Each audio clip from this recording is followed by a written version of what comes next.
Welcome, everybody. This is John Paul Dr. Selling, welcoming you to another exciting edition of the Raging Verbalist. This is Raging Verbalist number 132. And today we're going to be talking about a subject that is, well, it's on everybody's mind, it appears. I can't go anywhere without hearing about it. But before we do that, there's some business we have to take care of. First and foremost is go to, if you watch this on YouTube, please hit the like, share it, subscribe, get the notification, do all of that, leave great comments, like, John, I can't believe how brilliant you are. I'm just giving you kind of a couple of hints, or, this changed my life forever and all of that. So, or other things.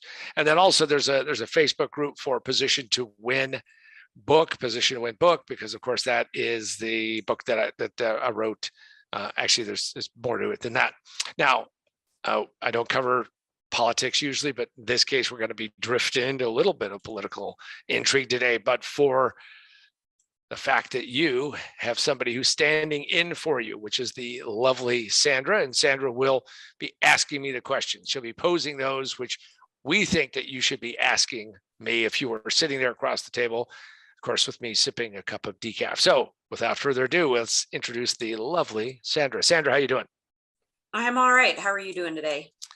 I am fired up. I mean, this is a topic that is so topical. We got to talk about it. So tell everybody what we're going to be talking about today. Just start us off, kick us off.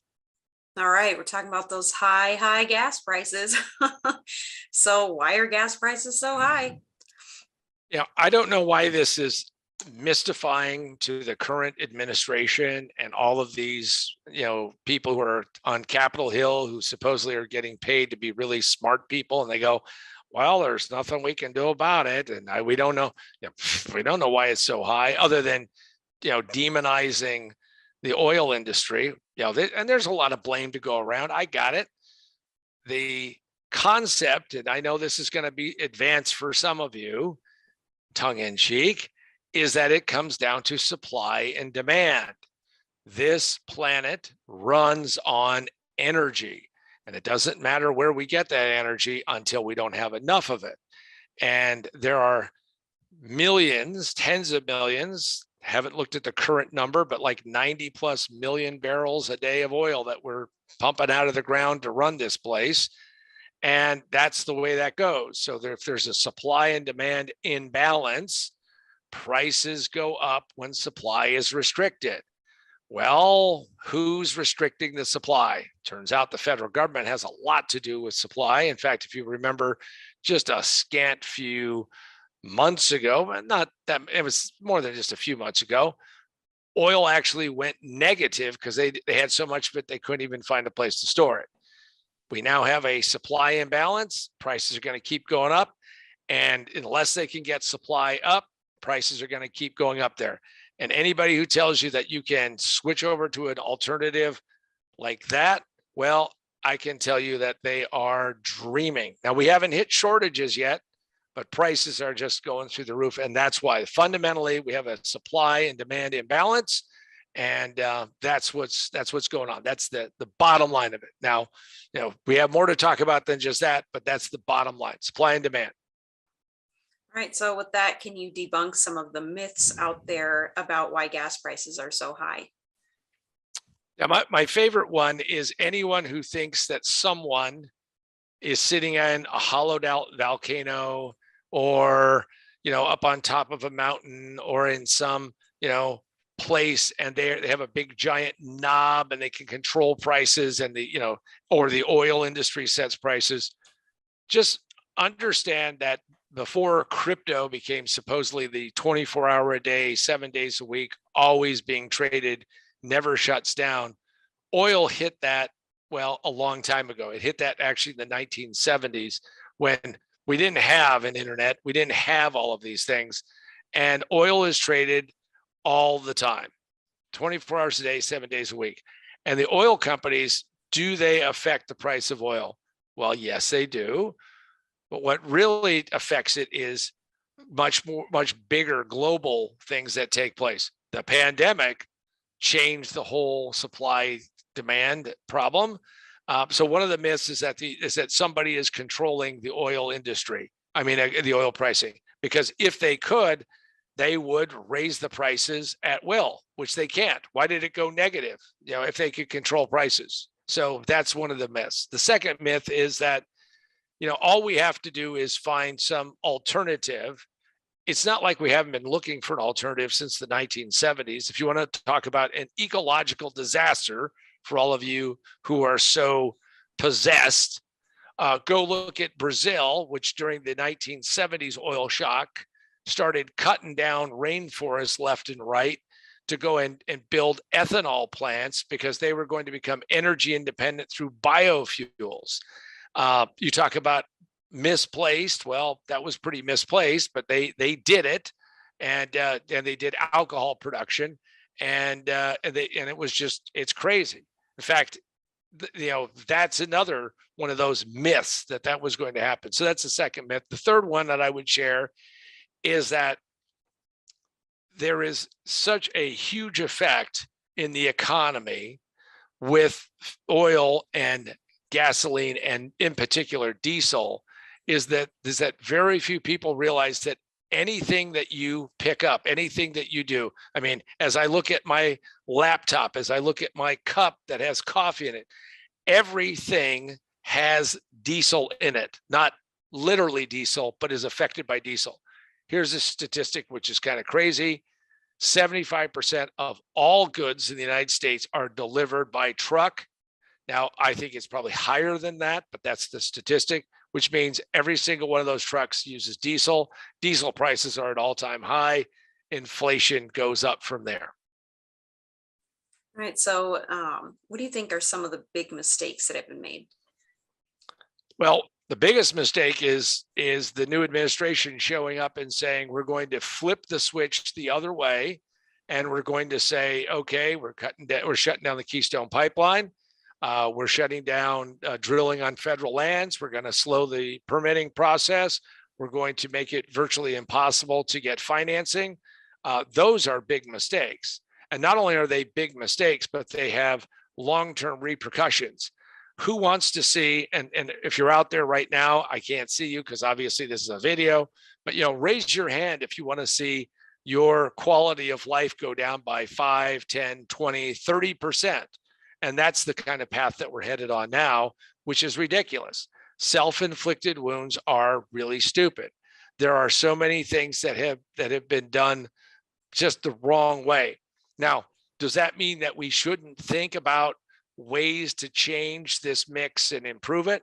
Well, yes, there are, and we have been doing just that. However, you'll find that there is an enormous debate for the purists who say we have to raise the pain to this astronomical level. If we can get to $10 a gallon, it will force, notice that that's the F word that I don't like, force people to going out and buying electric cars. And I'm not against them. I'm not for them. There are lots of restrictions with that kind of technology. And yet here we are, people saying, wouldn't it be good if we force people to do that? Lots of luck. I think those are the big ones that I saw. Are there any hidden mistakes? Probably the hidden mistake is, and this is something that most people don't talk about because it really is kind of an inside baseball thing, which is that the number of oil refineries are going down. In fact, there's one in Philadelphia that they're scuttling right now, and they're tearing it down and they're removing it. Every time you remove a refinery, there's like 133 of them. I looked that up. I don't know if that's 100% accurate, but there's like 133 oil refineries in the United States, and we're shutting oil refineries down. That's not going to help with the supply demand. That's not going to help with what's going to go on. And in fact, what you're going to do is you're going to hurt people's lifestyle. And all I can say is, that is a bad idea, and it's a bad idea because why should we work this hard and hurt ourselves for no reason at all? And in truth, what we're doing is we're actually going to go and retrieve dirtier oil from other unfriendly sources and make ourselves more dependent. Dependency, as we know, especially in this interconnected world, and we have a war going on is a really, really bad idea. The other hidden mistake, I think, is the fact that no one saw this war coming and what was going to happen, and including some of the consequences of what Putin was going to do, but more importantly, how it was going to genuinely affect the oil market. Now, you notice that the Europeans keep saying, well, we're going to ban Russian oil, but it's a little bit like, and I hate to say it this way, because I mean, I'm just a biscuit or two short of a number of weight that I don't even want to be at. But it's a little bit like, the fat man at the diner saying, well, give me a piece of pie and a Diet Coke, because the Diet Coke is, I'm cutting back. Well, maybe it's, have the Diet Coke and not have the pie. Well, same thing with Putin. We're going to cut off his oil soon. Well, yeah. And that creates lots of uncertainty, which is really a mistake. Now, for all of you who are out there and saying, but wait a second, John, these are some uncertain times. These are things that I'm wondering about. What am I going to do? How am I going to do it? Well, I can tell you that while you're sitting there and being concerned and frittering away, I may have a way for you to actually get some better insight. And that is, you can go out and get my book, Shameless Plug. Most businesses fail in the first 5 minutes. It just takes them 3 to 5 years to realize it positioned to win. This book will be your bulwark. It will be your arsenal. It will be a way that you can actually become more successful. See, there's going to be a lot of changes that are going to go on. Who knows how long these prices are going to be sustained? And you need to become better and stronger than you've ever been.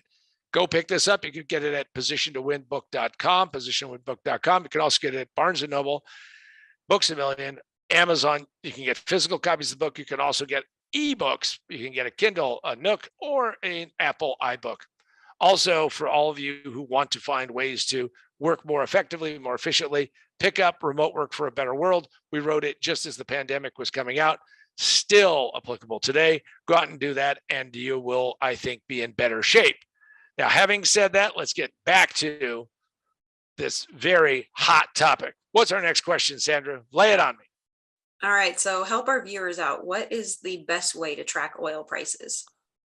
I always find that the more information you get, the better you can understand things, that you can then cope and deal with them better. So there is a wonderful website, and we will put a link down below. I think we can do that.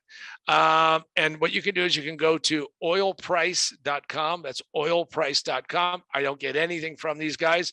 It's just that this is the way that you can track all the price of oil around the globe, 24 hours a day, 7 days a week. By the way, this is how I started seeing tracking of prices going up before most people were even talking about it. When the media starts talking about it, means that, well, the spam has hit the fan, which is my nice way of saying it. And when that, and that was a problem. So if you go there, what you'll find is that there are 150 plus different types of oil that are tracked by this site all the time. Plus, you'll read things that you've never seen before. Like, do you realize that the government of India negotiated a deal with the Russians to buy 15 million barrels of oil at $70 a barrel, which at the time was $30 a barrel less than it was available on the open market, because they said, well, we'll stand the political heat if you'll give us a discount. Interesting. So go to oilprice.com. Check it out. You'll become smarter and better as what's going on, because that, if you just listen to the, if you will, those people who are the talking heads, and I don't care, which talking head you look at, but these people are in the oil business, talking about the oil business, and you'll learn a lot about it. Right. Do you think that this drives us closer to electric cars? So the challenge of electric cars is many. And one of the biggest things about electric cars is that, first and foremost, is that they can't build them fast enough if there was a demand. The price of an electric car is expensive. The average price of an electric car is like $56,000 right now. Remember, and this is, you talk about going back to many, many years ago, I had a finance company that I had. And one of the things that we did is we financed used cars. Biggest mistake of my life, by the way. Well, I guess there were other big mistakes, but that was a big one. And I can tell you that 2/3 of all cars sold in the United States in any given point in time are used cars. Electric cars are really expensive. So will it push us towards it? Yes, I think the adoption will get inched along.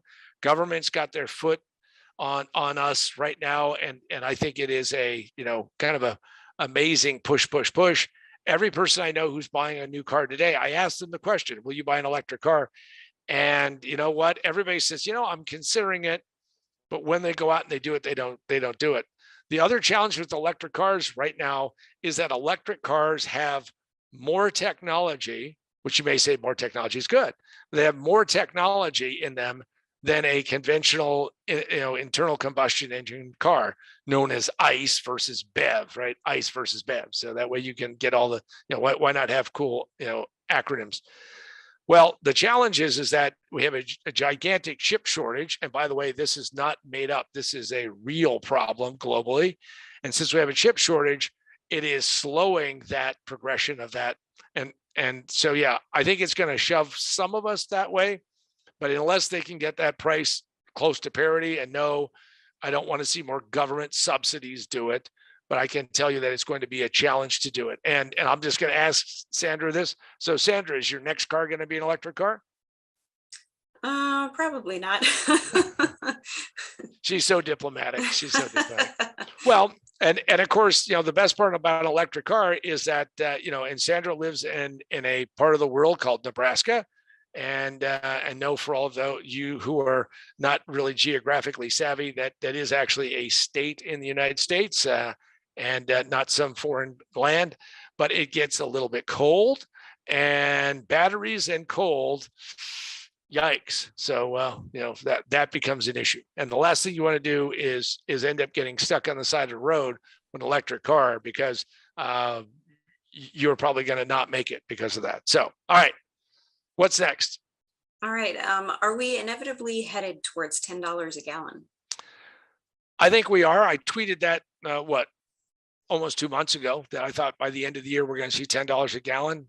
Parts of Southern California and at least the San Francisco Bay Area, but parts of Southern California, we're getting pretty close. In fact, people are looking at changing gas pumps, because gas pumps right now are not set up to charge $10 a gallon.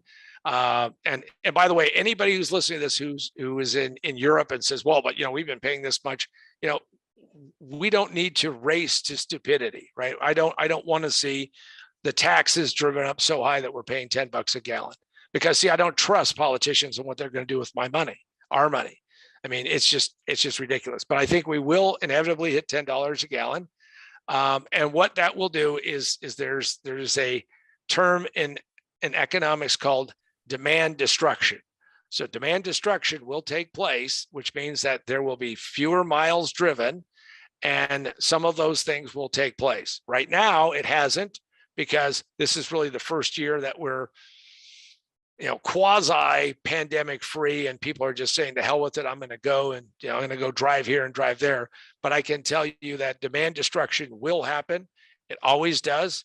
And this is how you drive demand destruction, is that you drive those prices up high enough and destruction of demand happens. By the way, that doesn't mean that you've improved your lifestyle. That just means that you've destroyed something. You've taken a freedom. I mean, let's face it. When people tell me, John, I don't even know if we just planned cities that were more dense, then you know what, we wouldn't even need cars, and planet would be a better place. Well, I know I grew up in the West, and a car means mobility. Mobility means I can go where I want to go. Mobility means freedom. And as a libertarian, that's what I'm all about. So yes, we'll hit $10 a gallon. All right. Does this lead to a recession? Well, if you take money away from one part of the economy, it then inevitably attacks other parts of the economy and will create a slowdown. Now, we are perilously close to a recession right now. It's masked by the fact that we have lots of money still sloshing around. And, so if you ask me, what is the probability of it? I would say it's pretty high. We avoided a true recession during the pandemic by insane government intervention. Maybe it was right, maybe it wasn't, but who knows? Because you can't do a do-over. But I think that we are probably going to see a recession. if not this year, sometime in 23, maybe 24. And the question is what policies will be put in place?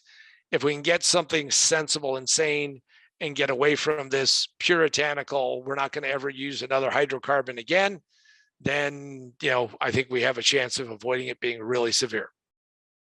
Right. What can you do as an individual to deal with the rising energy costs? Well, sad to say, but you've got to start thinking about hunkering down. I mean, and thinking about, okay, if I'm going to go do something, I'm not going to just, jump in the car and go here, there, anywhere. You start planning your trips, you start consolidating things, you start being smarter about it. When it was, $2.50 a gallon or whatever it was, who cares? And then you have to make those decisions for yourself. And that's one of the ways to do it. The other thing is that you have to become a much smarter consumer in what you're going to do, because prices are on the rise, inflation's on the march. It is not transitory. It was never transitory. By the way, why isn't somebody being held with feet to the fire on that? Well, the reason why is that it's too wonky. Nobody wants to talk about it, but it was never transitory. I mean, a year ago, July, I had a great interview with a guy who runs a mutual fund, and he said, "Hey, this is not transitory. This is real, and it's seriously real." So what you can do is you can think about the things that you need and acquire them. Also, I am a big believer that you should have some stockpile of essentials and things that you're going to need, because we have shortages today. And we may have more severe shortages and greater shocks, especially as the price of oil keeps going up. As we're recording this, oil is like at $121 a barrel. These are new. Now, is that an all-time high adjusted for inflation? No, but it is in sustained. That's a pretty high number. So you're going to have to think long and hard and be much more careful about what you do. All right. So how does this affect your business? And more importantly, how do you cope with it? Well, I'll be a little counterintuitive. If you have a business that relies upon getting people to show up at your location and they have to drive, the high cost of gas will become now an inhibitor. So what you're probably going to end up doing, or you should do, is what we did to get people to come to, like when I was working with men's clinics. We used to give, now we tried lots of different gift cards, and we would say, okay, if you show up, we'll give you a Starbucks card.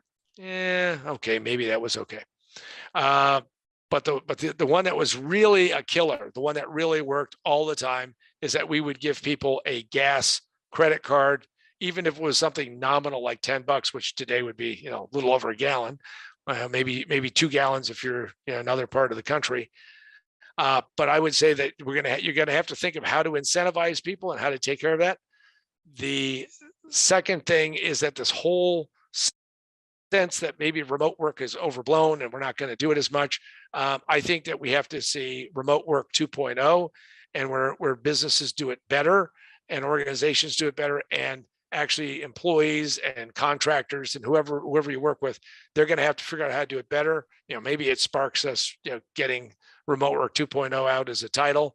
But right now you're going to have to think about doing that, because this is going to create those kinds of issues. And more importantly is that you have to ask yourself, is that how much can you raise prices? Because prices are going to have to go up if you're going to sustain your business. I know that it's easy in the beginning to take kind of a margin hit, but eventually you can't do it. It's going to have to flow its way through.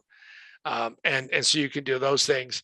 And most importantly is if you're in business, you need to go rattle cages of those people who are your representatives and say, do something about this, quit wasting your time on nonsensical issues, and figure out how to increase the supply so we can deal with a growing economy. A growing economy means more demand.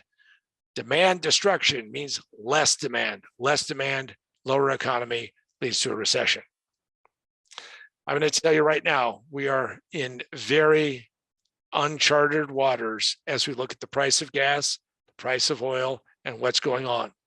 And I'll give you my final piece, which is I lived through the oil shock of the early 70s. I was young, in fact, but that was when I first started my business with 73.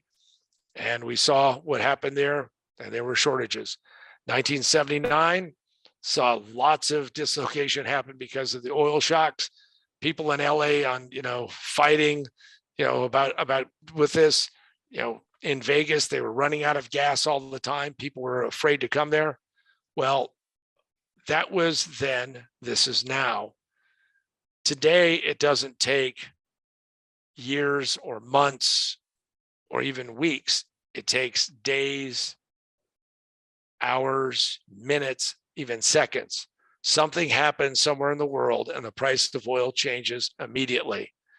This is why the price is so volatile right now. This is why it is so impactful. This is why day after day, we see people, every single news source that I see speaks about another day, another record, another day, another record. And when you have those who are clueless and hapless who say, well, there's nothing we can do about it, then clearly some change has to be made, because the big insight is that the internet has changed us all, and it's made traders smarter, better, and faster. And in this case, to our chagrin. And with that, I want to thank all of you who have spent some time with us here on Raging Verbalist number 133.